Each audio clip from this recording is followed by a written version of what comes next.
नमस्कार साथियों, हमारे इस प्यारे से चैनल अल्फा स्टडी क्लासेस में आप सभी का स्वागत है। ये हमारा अम्ल क्षार लवण का पार्ट 2 है। पार्ट 1 मैंने पढ़ा दिया है। जो भी लोग इस वीडियोज को देख रहे हैं वे लोग पहले जाके पार्ट 1 देख लें, तभी यहाँ पे आपको ये चीज़ समझ में आएगी। तो यहाँ पर हम आपको पीएच मान के बारे में पढ़ाएंगे और पीएच मान के जो दैनिक उपयोग हैं उनके बारे में पढ़ाएंगे, और उसके बाद जो है साधारण नमक का रसायन आपको पढ़ाया जाएगा, जिसमें आपको सोडियम हाइड्रॉक्साइड बनाना, सोडियम कार्बोनेट बनाना, सोडियम बाइकार्बोनेट बनाना, विरंजक चूर्ण बनाना और प्लास्टर ऑफ पेरिस बनाना आपको बताएंगे। ठीक है। इसके पहले वाले वीडियोज में मैंने आपको अम्ल के बारे में, क्षारक के बारे में, लवण के बारे में पढ़ा दिया हूँ, और उदासीनीकरण की अभिक्रिया हो गई है, और उसके बाद सूचक मैंने पढ़ाया है आपको। चलिए जो पॉइंट हमारे बच्चे थे उसको देखते हैं। पीएच मान। तो पीएच मान होता क्या है, देखिएगा। जो हमारे अम्ल या क्षारक हैं, इनकी अम्लीयता क्षारीयता को व्यक्त करने के लिए जॉर्ज सोरेनसेन ने एक स्केल को बनाया था, जिसको कहते हैं पीएच स्केल। पीएच स्केल के जो मान होते हैं उसको कहते हैं पीएच मान। ठीक है। चलिए इसकी परिभाषा जान लेते हैं। किसी विलयन की अम्लीयता या क्षारीयता व्यक्त करने के लिए पीएच मान का प्रयोग किया जाता है। किसी विलयन की अम्लीयता या क्षारीयता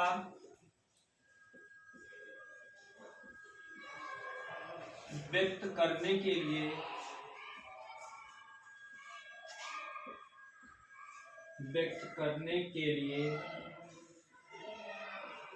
पीएच स्केल का प्रयोग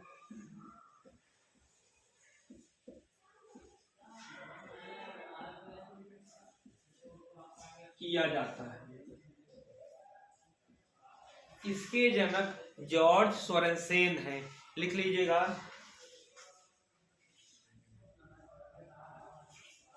इसके जनक सोरेनसेन है।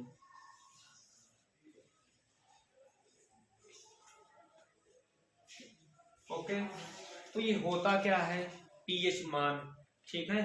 आगे, किसी विलयन में जो H+ आयनों की सांद्रता होती है उसी की ऋणात्मक लघुगुणक को हम लोग पीएच मान कहते हैं। डबल इन्वर्टेड कामा के अंदर में पीएच मान की जो मेन परिभाषा है उसको लिखेंगे। किसी विलयन के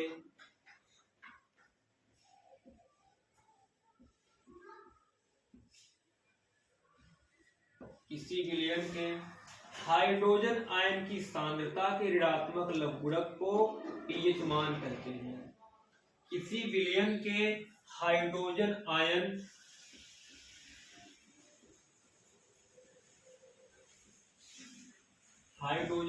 सांद्रता के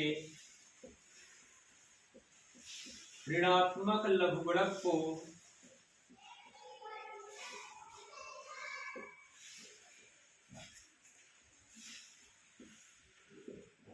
पीएच मान कहते हैं।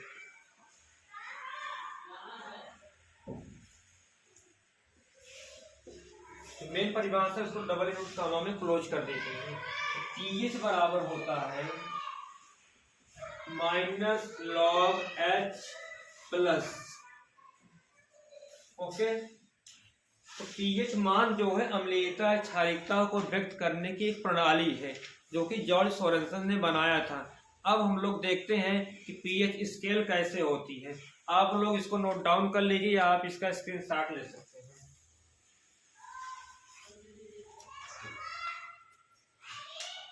हो गया। चलिए देखते हैं आगे। इसको इरेज कर देते हैं।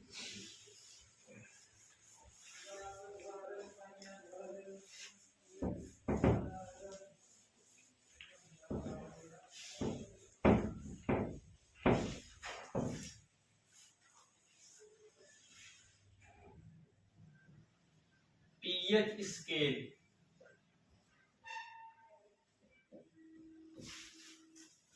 पीएच स्केल में जो है 0 से लेकर के 14 तक खाने बने होते हैं इसमें, जिसमें अम्लीयता या क्षारीयता को जो है व्यक्त किया जाता है।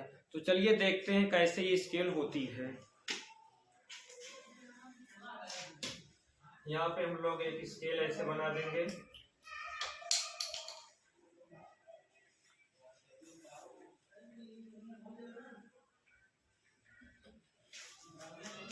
ये यहाँ पे 0,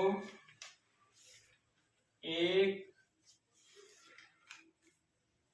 2, 3, 4, 5, 6, 7, 8, 9, 10, 11, 12, 13, आगे यहाँ बढ़ा देते हैं 14।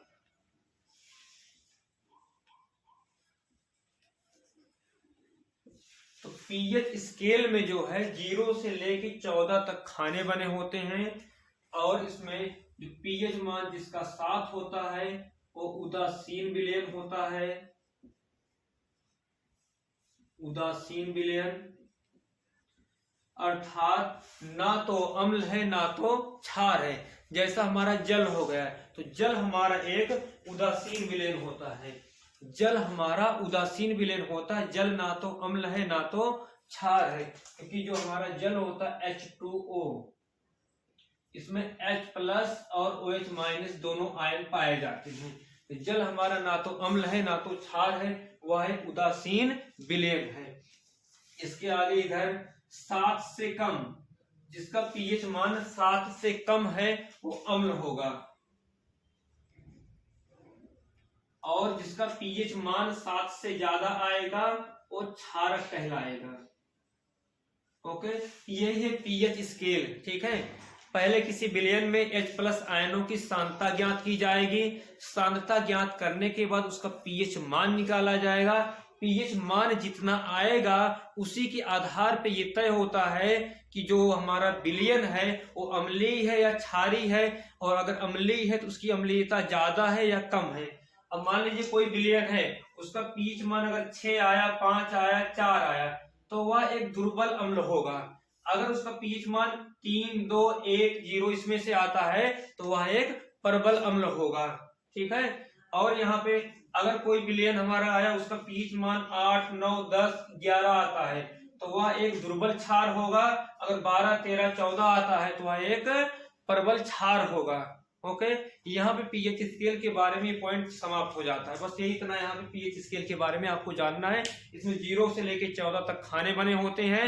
अगर पीएच मान 7 है तो उदासीन विलयन होगा, अगर पीएच मान 7 से कम है तो वह अम्ल होगा, और 7 से ज्यादा पीएच मान आता है तो क्षारक होगा। पीएच मान को हाइड्रोजन आयन की सांद्रता के द्वारा निकाला जाता है। आपको इसके पहले मैंने पीएच के बारे में बता दिया है, पीएच मान कैसे निकाला जाता है। हाइड्रोजन आयन की सांद्रता के ऋणात्मक लघुगणक को पीएच मान कहते हैं। ओके, तो नोट डाउन कर लीजिएगा, इसको हमेशा माइंड में याद रखिएगा। पीएच मान 7 है तो उदासीन विलयन होगा, जैसे हमारा जल हो गया, जल का पीएच मान हमेशा 7 होता है। ठीक है, अगर कोई प्रबल अम्ल है तो उसका जो है पीएच मान 1, 2, 3 ये होगा। दुर्बल अम्ल है तो 4, 5, 6 होगा। ठीक है, अगर दुर्बल क्षार है तो 8, 9, 10, 11 होगा। अगर प्रबल क्षार है तो 12, 13, 14 होगा उसका पीएच मान। पीएच मान के आधार पे अम्लीयता क्षारीयता को व्यक्त किया जाता है। उसकी अम्लीय प्रकृति या क्षारीय प्रकृति या उदासीन प्रकृति क्या है। ओके, नोट डाउन कर लीजिए।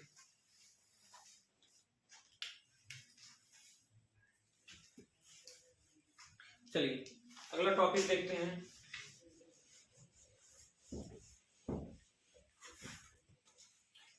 पीएच मान के दैनिक उपयोग।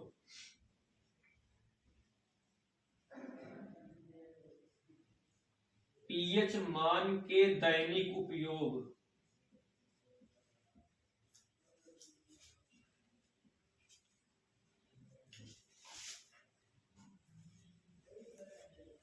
पीएच मान का दैनिक उपयोग। पीएच मान के हमारे जीवन में बहुत सारे दैनिक उपयोग हैं इसके। जैसे हमारा शरीर एक निश्चित पीएच मान पे काम करता है। ठीक, जैसे हमारा बारिश का पानी हो गया, बारिश के पानी में जो है अगर उसका पीएच मान जो है 6 से कम हो गया तो उसमें अम्लीय गुण हो जाता है, जिसको हम लोग कहते हैं अम्लीय वर्षा। अम्लीय वर्षा जो है बहुत ही नुकसानदायक होती है, हमारे शरीर पे पड़ेगी तो हमारे शरीर पे दाने निकल जाएंगे। ठीक है, घरों पे पड़ेगा, घरों का पेंट वगैरह खराब हो जाता है। हमारे दांतों का पीएच मान हो गया, दांतों का हमारा पीएच मान अगर कम हो गया तो हमारे दंतों क्षय होने लगता है, हमारे दांत खराब होने लगते हैं। और हमारे पेट में यानी स्टोमक में जो है HCl अम्ल पाया जाता है, जिससे वहां भी एक पीएच मान जो है रहता। अगर उससे कम या ज्यादा हो गया तो हमारा भोजन सही से पाचित नहीं होगा। तो ये सब पीएच मान के दैनिक उपयोग होते हैं, आप लोग इसको अच्छे से समझ लीजिएगा जो है। चलिए अब आपको आगे समझाते हैं इसके बारे में जो है। पहला, हमारा शरीर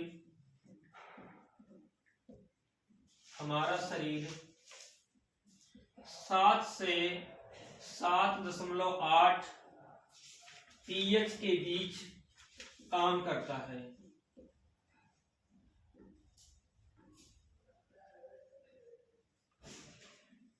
ठीक, लिखिए, साथ में लिखते चलिए आप सभी लोग जो है सारे पॉइंटों को 1 बाय 1 जो है। ठीक, उसके बाद दूसरा पॉइंट हमारा वर्षा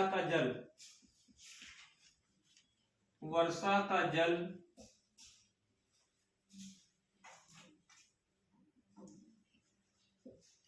पीएच मान 6 से कम होने पर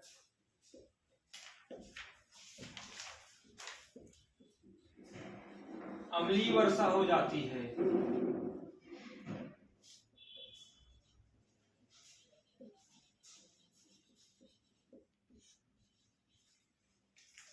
तीसरा, हमारे दांतों के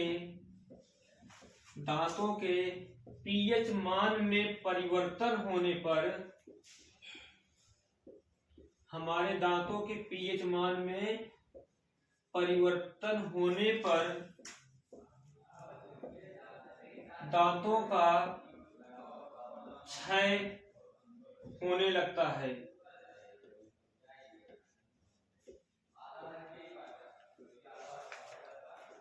क्षय होने का मतलब है हमारे दांत खराब होने लगते हैं,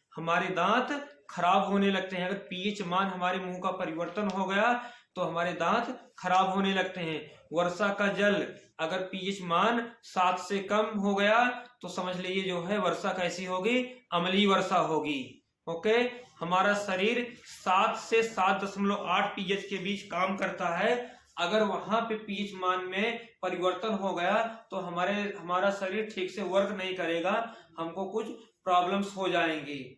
ठीक है, जैसे शरीर के जोड़ों में दर्द वगैरह होने लगना, वहां पे अम्लीयता बढ़ जाती है, इस वजह से होता है। शरीर में अगर एसिड बढ़ गई है तो इसकी वजह से बहुत सारी प्रॉब्लम होती है। हमारा पेट हो गया, हमारे पेट में अगर अम्लीयता ज्यादा हो गई या अम्लीयता कम हो गई, इससे भी हमारा भोजन सही से पाचित नहीं होता है। ओके, अगला टॉपिक हमारा है चींटियों का डंक। चींटियों के डंक में फार्मिक अम्ल पाया जाता है।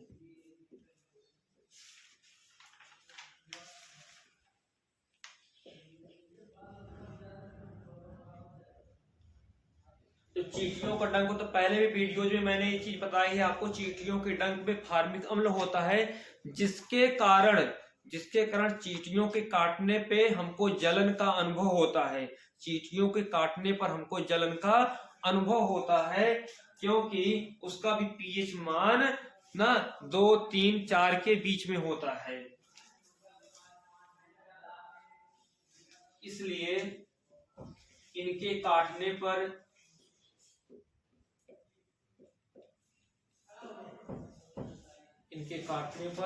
जलन होती है।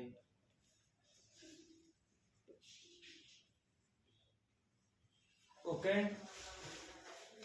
चलिए नोट डाउन कर लीजिएगा, ये सारे पॉइंट बहुत इंपॉर्टेंट है। अगर एग्जाम में आता है जो है पीएच मान के दैनिक उपयोग बताइए, तो ये आप इसमें से 2-3 टॉपिक आप लिख सकते हैं, नोट डाउन कर लीजिएगा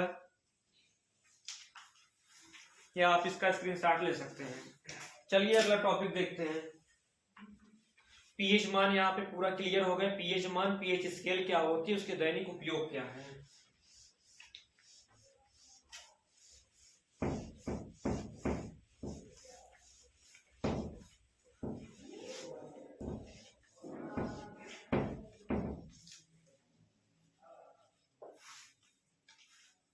अगला हमारा टॉपिक है, यहाँ पे कुछ लवणों के निर्माण की विधियां हैं। कुछ लवण यहाँ पे बनाए जाएंगे, वो कहते हैं उसको साधारण नमक से रसायन।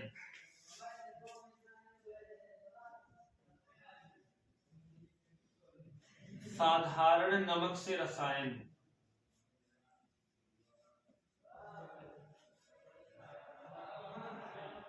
साधारण नमक से रसायन। तो देखिए साधारण नमक से रसायन कैसे बनता है, ठीक है। चलिए कौन कौन से रसायन हैं। सबसे पहला रसायन हमारा है, उसका नाम है sodium hydroxide. Sodium hydroxide,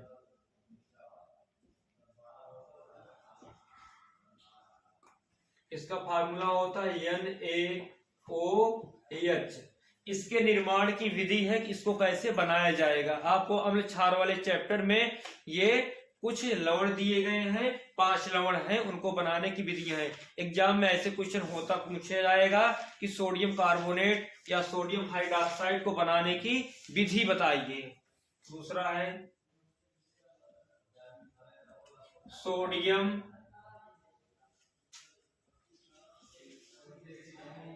bicarbonate. Sodium bicarbonate, इसको कहते हैं बेकिंग सोडा।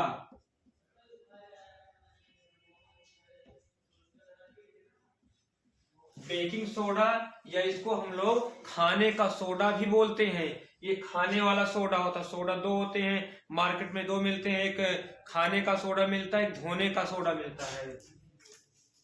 इसके बाद है सोडियम कार्बोनेट, दोनों में अंतर है। सोडियम बाइकार्बोनेट खाने का सोडा होता है, दूसरा वाला है सोडियम केवल कार्बोनेट, सोडियम कार्बोनेट, इसको कहते हैं धावन सोडा या ये धोने का सोडा होता है।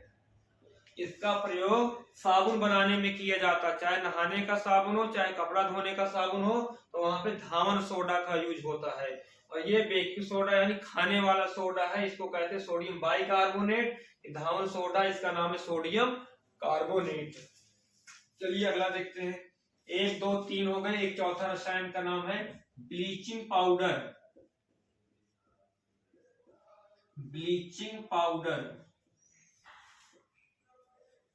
इसका एक और नाम होता है, ब्लीचिंग पाउडर की जगह पे इसका नाम होता है विरंजक चूर्ण। ब्लीचिंग पाउडर बोले, चाहे विरंजक चूर्ण बोले, चाहे कैल्शियम ऑक्सीक्लोराइड बोले, ये तीनों एक ही चीजें हैं। विरंजक चूर्ण,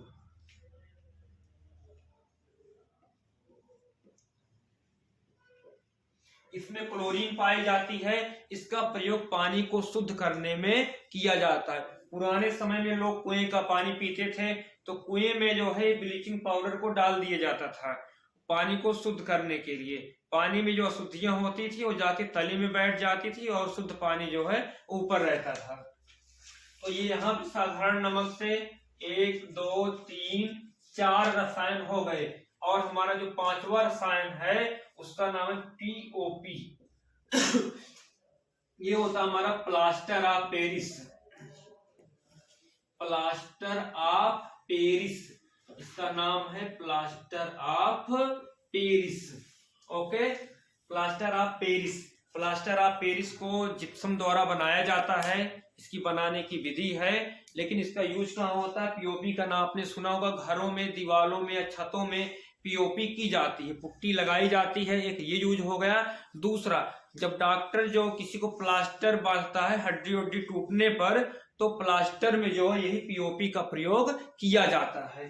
ओके, तो नोट डाउन कर लीजिएगा। अब हम लोग 1 बाय 1 पांचों रसायनों को बनाने की विधियों को देखेंगे और इसी के साथ ये चैप्टर आपका हो जाएगा पूरा समाप्त।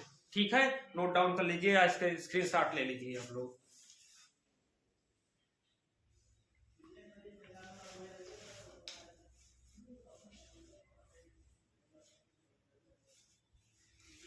ओके, डन हो गया। हम इसको इरेज कर देते हैं।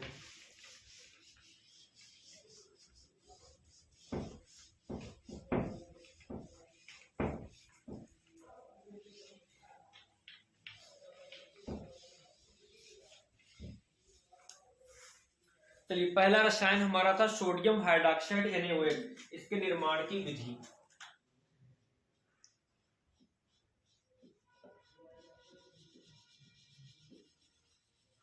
सोडियम हाइड्रोक्साइड, इसका रासायनिक सूत्र होता है NaOH। ठीक, निर्माण की विधि,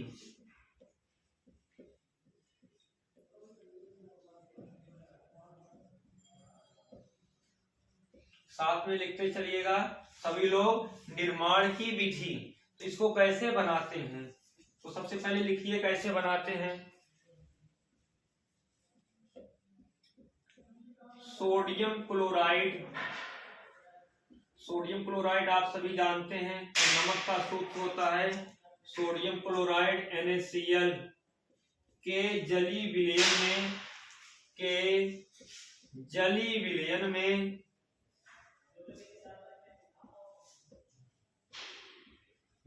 यानी कि उसमें पानी मिलाएंगे। उसके बाद विद्युत धारा प्रवाहित करने पर, विद्युत धारा प्रवाहित करने पर NaOH सोडियम हाइड्रॉक्साइड बनता है। चलिए, अब यहाँ पे NaCl ले लेंगे और उसमें जल मिला देंगे और उसमें फिर कैथोड और एनोड लगा करके हम वैद्युत धारा प्रवाहित करेंगे और उससे हमको क्या मिलेगा, सोडियम हाइड्रॉक्साइड मिलेगा और साथ में क्लोरीन और हाइड्रोजन जैसी गैसें भी निकलेंगी। चलिए देखते हैं, हमने यहाँ पे NaCl ले लिया, ठीक है, फिर उसके बाद जल ले लिया, ठीक है, NaCl का ये H2O यानी जली विलयन हो गए, दोनों को मिला दिया। अब इसमें हम लोग विद्युत प्रवाहित करेंगे, यहाँ ऊपर लिख दिया जाएगा विद्युत प्रवाहित करने पर, विद्युत प्रवाहित करने पर, ठीक है, गर्म करेंगे तो लिख देंगे गर्म करने पर। जो भी प्रक्रिया करेंगे दोनों को मिलाने पे किसी भी रासायनिक अभिक्रिया में उसको एरो के ऊपर लिख देते हैं। ओके, यहाँ पे देखिएगा ये देखिए यहाँ पे अभिक्रिया होती कैसे है, ठीक है, ये Na प्लस ये Cl माइनस बनेगा, ये H प्लस और OH माइनस होगा, तो यहाँ पे ये बना लेगा NaOH, सोडियम हाइड्रॉक्साइड बनाएगा।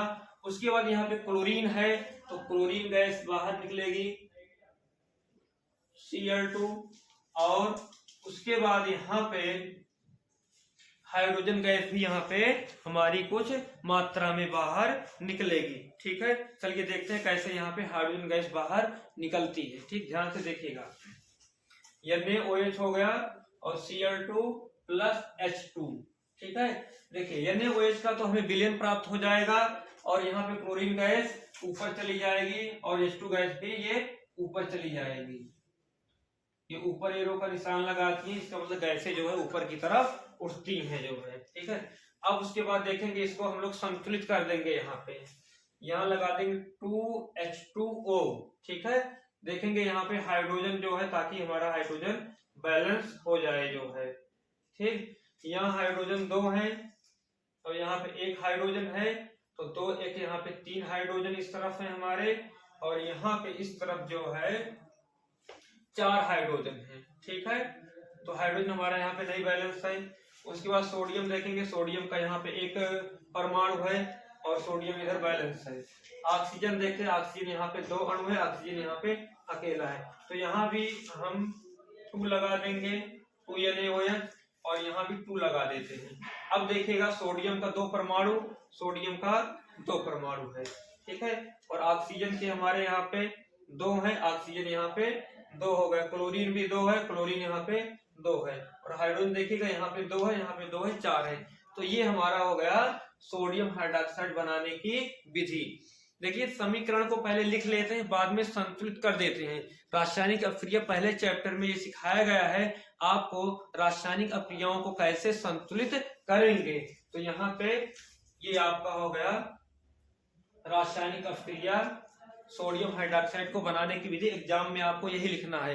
अगर आ गया सोडियम हाइड्रोक्साइड बनाने की विधि लिखिए तो आपको ये पूरा लिखना पड़ेगा, ठीक है। साथ में आपको ये भी लिख देंगे और ज्यादा बेटर हो जाएगा कि सोडियम क्लोराइड के जलीय विलयन में विद्युत धारा प्रवाहित करने पे सोडियम हाइड्रोक्साइड NaOH बनता है। फिर NaCl लीजिए, फिर जल लीजिए, उस विद्युत धारा का प्रवाह कर दीजिए। देखिए NaOH बनेगा, क्लोरीन गैस और हाइड्रोजन गैस निकल के चली जाएगी, तो आपका NaOH विलयन ही आपका बचेगा। और अपक्रिया को हमेशा संतुलित रूप में ही लिखते हैं, ये अपक्रिया को लिखने की एक विधि होती है, नोट डाउन कर लीजिएगा, ठीक है। इसके बाद इसके कुछ उपयोग भी होते हैं। उपयोग इसके क्या क्या होते हैं इसको भी जान लेते हैं। किसी भी रासायनिक यौगिक का अगर उपयोग आएगा, पहला लिख दीजिएगा आप लोग प्रयोगशाला अभिकर्मक के रूप में, कि प्रयोगशालाओं में सबका यूज होता है। प्रयोगशाला अभिकर्मक के रूप में,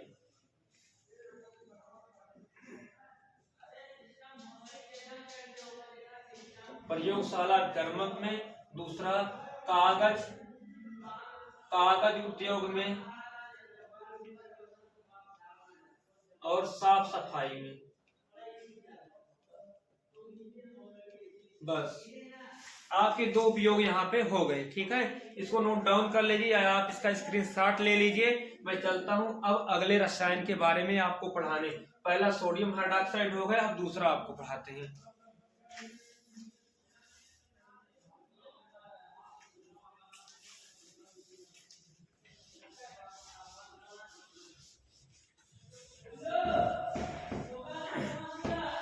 चलिए अगला टॉपिक हमारा है sodium bicarbonate. Sodium bicarbonate, sodium bicarbonate, इसका फार्मूला होता है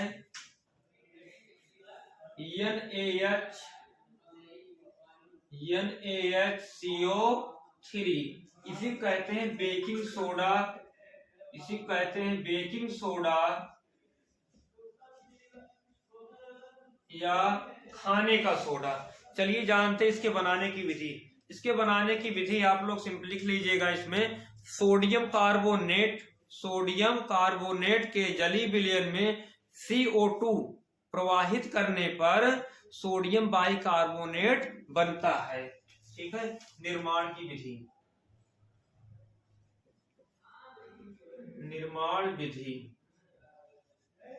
निर्माण विधि में हम केवल यहाँ पे आपको रिएक्शन बता दे रहे हैं, आप इसको लिख लीजिएगा। सोडियम कार्बोनेट के जलीय विलयन में CO2 gas, carbon dioxide gas प्रवाहित करने पे सोडियम बाइकार्बोनेट या बेकिंग सोडा बनता है।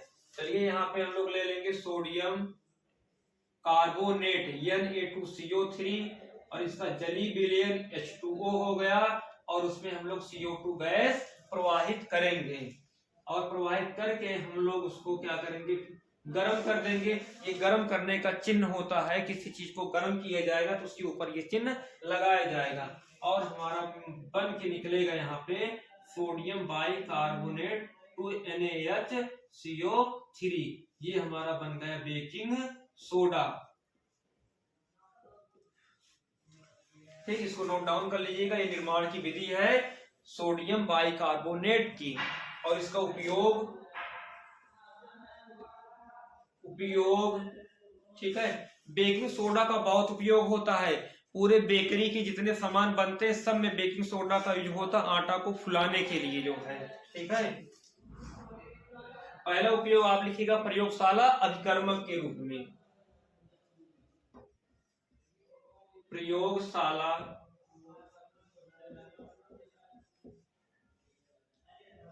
अभिकर्मक के रूप में,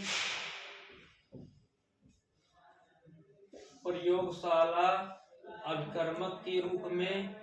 दूसरा उपयोग लिख लीजिएगा पावरोटी बनाने में।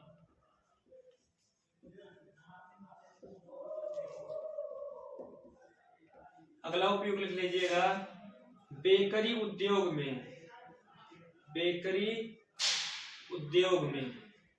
3 उपयोग यहाँ पे आप लिख लीजिएगा, बहुत है इतना। ठीक है, इसको नोट डाउन कर लीजिए आप लोग। उसके बाद ये दूसरा था हमारा सोडियम बाइकार्बोनेट। इसके बाद फिर हम लोग अगले की तरफ चलेंगे। नोट डाउन कीजिए जल्दी से इसको।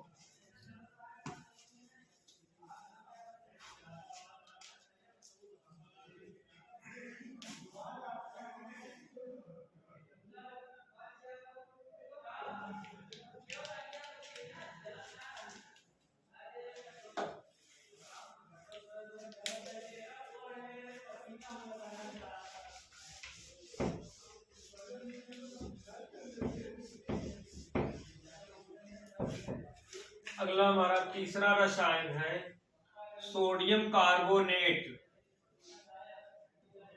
सोडियम कार्बोनेट, जिसको धावन सोडा या धोने का सोडा बोलते हैं। धोने का सोडा। इसका रासायनिक सूत्र होता है Na2CO3। इसको बनाने की बहुत ही आसान विधि है। इसके पहले जो हम लोगों ने पढ़ा, जस्ट अभी इसके पहले हम लोगों ने पढ़ा है सोडियम बाइकार्बोनेट। सोडियम बाइकार्बोनेट को अगर हम लोग गर्म कर देंगे ना, यह बन जाता है सोडियम कार्बोनेट। ठीक है, देखिएगा सोडियम कार्बोनेट से सोडियम बाइकार्बोनेट बनाया जाता है और सोडियम बाइकार्बोनेट से सोडियम कार्बोनेट बनाया जाता है। ठीक है, निर्माण विधि।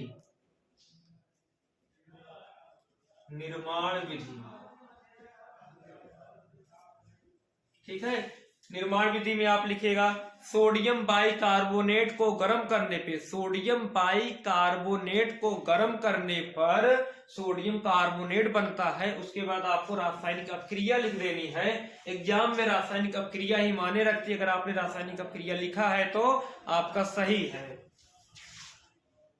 2NaHCO3, ये हमारा हो गया सोडियम बाइकार्बोनेट। इसको हम लोग गर्म कर देंगे तो ये ब्रेक डाउन होगा, टूटेगा और बनाएगा Na2CO3 plus H2O plus CO2।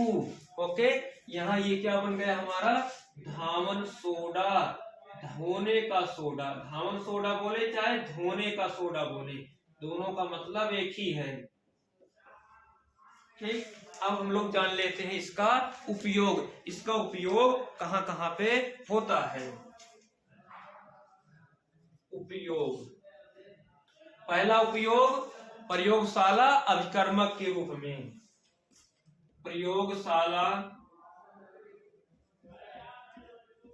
अभिकर्मक के रूप में।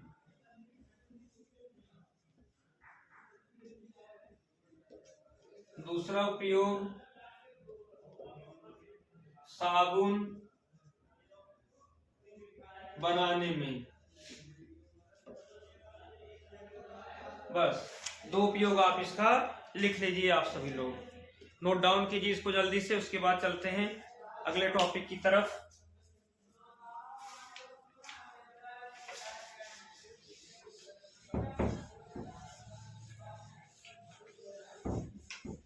हमारा अगला टॉपिक है ब्लीचिंग पाउडर। थर्ड,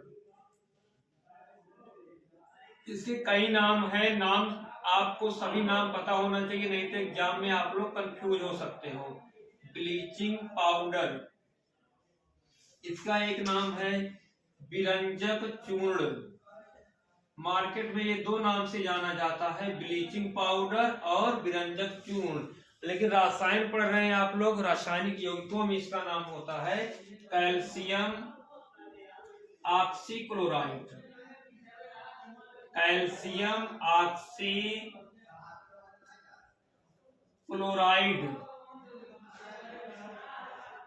इसके अलावा एक और नाम होता है कैल्शियम क्लोरो हाइपोक्लोराइड।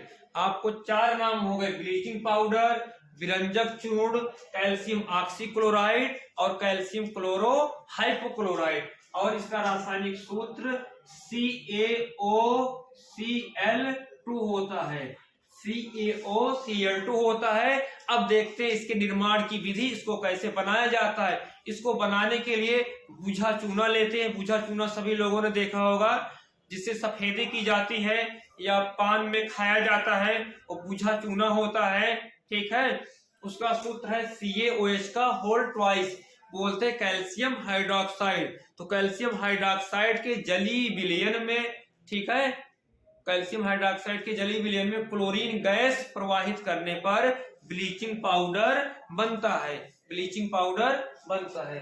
चलिए यहाँ पे निर्माण की विधि देखते हैं हम लोग। जो है निर्माण की विधि, निर्माण की विधि में आपको मेन चीज रासायनिक अभिक्रिया ही लिखनी है। ठीक है, अगर आप भाषा में लिख देते हैं तो और अच्छा है। ठीक है, आप लिख सकते हैं कैल्शियम हाइड्रोक्साइड में क्लोरीन गैस प्रवाहित करने पर विरंजक चूर्ण बनता है। ठीक है, तो यहाँ पे हम लोग ले लेंगे कैल्शियम हाइड्रोक्साइड CaOH का होल ट्वाइस। ठीक है, इसमें क्लोरीन गैस प्रवाहित करेंगे। ठीक है, तो बनेगा हमारा CaOCl2। और यहाँ पे देखेंगे एक्स्ट्रा में क्या बच रहा है हमारा, जो है Cl2, तो पूरा यहाँ Cl2 है। Ca कैल्शियम हो गया। अब यहाँ पे हमारे पास जो है एक हाइड्रोजन, दो हाइड्रोजन बच रहे हैं, एक ऑक्सीजन प्लस H2O। ठीक है, ये हमारा क्या है, कैल्शियम हाइड्रोक्साइड। रासायनिक अभिक्रिया लिखने के बाद उनके नामों को आप लिख दीजिए तो वो और भी अच्छा लगता है। कैल्शियम हाइड्रोक्साइड, नीचे ये क्लोरीन गैस, क्लोरीन गैस, और ये हमारा है विरंजक चूर्ण जो हमको बनाना था। मेन प्रोडक्ट को हमारा विरंजक चूर्ण ही है। यहाँ पे हम लोग विरंजक चूर्ण बनाने की विधि पढ़ रहे हैं। ये हमारा जल है। ठीक है, जल जो है वाष्प बन के बाहर निकल जाएगा और क्रिस्टल के रूप में भी इसको हम लोग रख सकते हैं। ठीक है, क्रिस्टल के रूप में अगर किसी चीज को रखना होता है तो उसका हम लोग निर्जलीकरण कहते हैं। निर्जलीकरण मतलब जल की मात्रा को निकाल देते हैं। जल की मात्रा को निकालने के लिए या तो उसको गर्म कर देंगे तब पानी की मात्रा निकल जाएगी, या उसमें थोड़ा सा हम लोग एसिड डाल देंगे जो पानी को लेकर के उड़ जाता है, तो क्रिस्टल रूप बचता है। ओके, नोट डाउन कर लीजिएगा इसको। हाँ, और इसके उपयोग, निर्माण की विधि हो गई। अब इसका उपयोग, पहला उपयोग प्रयोगशाला अभिकर्मक के रूप में। प्रयोगशाला अभिकर्मक में, प्रयोगशाला अभिकर्मक में पहला उपयोग। दूसरा उपयोग जल की सफाई में, जल की सफाई में, जल की सफाई में विरंजक चूर्ण का यूज होता है। आज भी जो शहरों में नहाने और धोने का पानी जो है शहरों में पहुंचाया जाता है, और नदियों से पानी ले जाया जाता है, तो नदियों को पानी को भी एक जगह पे इकट्ठा करके पहले ब्लीचिंग पाउडर ही उसमें डालते हैं, तो मेन जो गंदगी होती है वो बाहर निकल जाती है। बाद में पानी को फिर और तरीके से शुद्ध करके फिर उसको भेजा जाता है। नोट डाउन कर लीजिए इसको। पांच प्रकार के साधारण लवण आपके सिलेबस में है, जिनके बनाने की विधियां हैं और उपयोग है, जो कि एग्जाम में पूछे जाते हैं। ये अम्ल, क्षार, लवण, सूचक, उदासीनीकरण की अभिक्रिया, पीएच मान, पीएच स्केल, और ये 5 प्रकार के लवण, यही आपके सिलेबस में इस चैप्टर में है।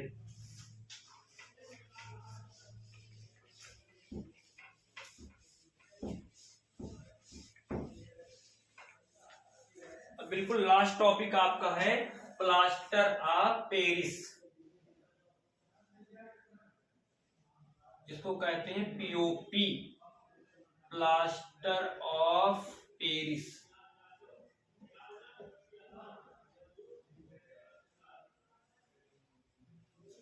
पीओपी इसका फार्मूला होता है CaSO4 डॉट हाफ H2O।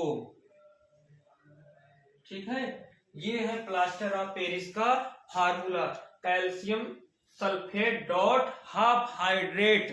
ध्यान दीजिए, इसको कैसे पढ़ेंगे, CaSO4 कैल्शियम सल्फेट हो गया, डॉट 1/2 को आधा बोलते हैं यानी हाफ, H2O जल की मात्रा है तो उसे बोलेंगे हाइड्रेट।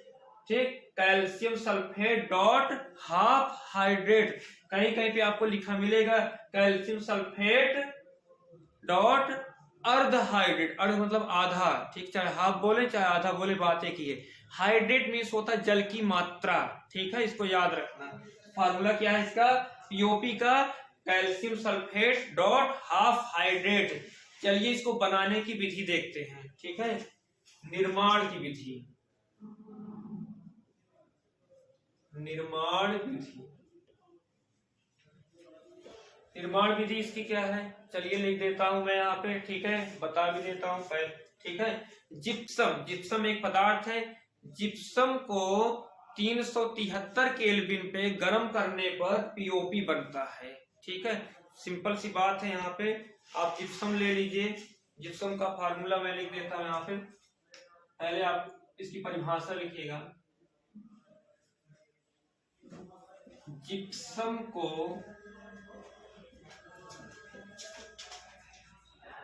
373 केल्विन पर गर्म करने पर पीओपी बनता है, पीओपी बनता है। ठीक है, अब आप मेन तो होता है इसकी रासायनिक अपक्रिया, रासायनिक समीकरण ही इंपॉर्टेंट होता है। CaSO4 डॉट 2H2O, ये हमारा जिप्सम है। ठीक है, जिप्सम का फार्मूला याद रखिएगा। और इसी जिप्सम से जो है इसको गर्म कर देंगे 373 केल्विन पर, तो हमको प्राप्त होगा पीओपी यानी प्लास्टर ऑफ पेरिस।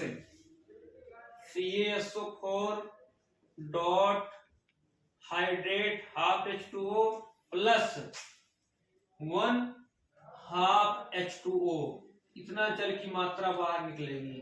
ठीक है, ये हमारा हो गया पीओपी। नोट डाउन कर लीजिए और इस रासायनिक अभिक्रिया को आप याद रखिएगा। अगर पीओपी प्लास्टर ऑफ पेरिस के निर्माण की विधि आती है तो आप इसको लिख दीजिएगा। ठीक है, उसके बाद इसका उपयोग,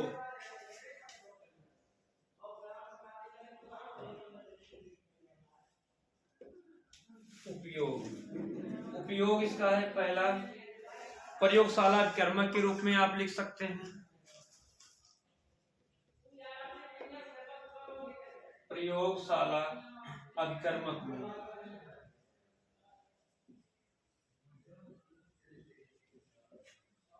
जितने भी रासायनिक यौगिक होते हैं प्रयोगशाला में सबका यूज किया जाता है। एक उपयोग तो सब में कॉमन ही प्रयोगशाला अभिकर्मक में। दूसरा पीओपी, पहले मैंने आपको बता दिया। ठीक है, जो पुट्टी की जाती है वहां पे पीओपी यूज होती है। मूर्तियों को बनाने में, खिलौनों को बनाने में पीओपी का यूज होता है। और साथ में ही पीओपी का यूज डॉक्टर यूज करता है हड्डियों को जोड़ने में या मूर्ति बनाने में। ठीक, डॉक्टर द्वारा हड्डी जोड़ने में, डॉक्टर द्वारा हड्डी जोड़ने में। तो डॉक्टर हड्डी जोड़ने के लिए जो प्लास्टर लगाता है वो पीओपी ही होती है। ओके, डॉक्टर द्वारा हड्डी जोड़ने में प्लास्टर जो बांधा जाता है वो पीओपी का ही बांधा जाता है, वो व्हाइट कलर का होता है। खिलौनों को बनाने में, खिलौने बनाने में, ठीक। तो यहाँ पर हमने आपको पांचों रसायनों को बारे में पढ़ा दिया, ठीक है। इसी के साथ ये चैप्टर आपका समाप्त हो जाता है, ठीक है। एग्जाम में जो क्वेश्चन पूछे जाते हैं, देखिए जो हमारा बोर्ड एग्जाम है, बोर्ड एग्जाम जो है हमारा यूपी बोर्ड है, तो यूपी बोर्ड में जो है 7 प्रकार के क्वेश्चन पेपर बनते हैं और उसको अलग अलग डिस्ट्रिक्ट में भेजा जाता है। तो हर आप जैसे कि यहाँ प्लास्टर ऑफ पेरिस हो गया पढ़े, आप सोडियम कार्बोनेट पढ़े, सोडियम कार्बन पढ़े, इन पांचों में से जो है किसी ना किसी सेट में जो है कोई भी दे देता है। किसी में दे दिया सोडियम कार्बोनेट बनाने की विधि, किसी में दे दिया विरंजक चूर्ण बनाने की विधि बताइए। इस तरह से सभी को पढ़ना होता है, क्वेश्चन जो है किसी ना किसी में पूछा ही जाता है, ठीक है। तो आज के लिए बस यही इतना ही, ये चैप्टर पूरा समाप्त हो गया है। इस वीडियो को देखने के लिए आप लोग इसके पहले का वीडियो देखिए और वीडियो को आप पूरा देखिए, पूरा देखेंगे तब आपको सारे टॉपिक क्लियर होंगे जो है। ओके।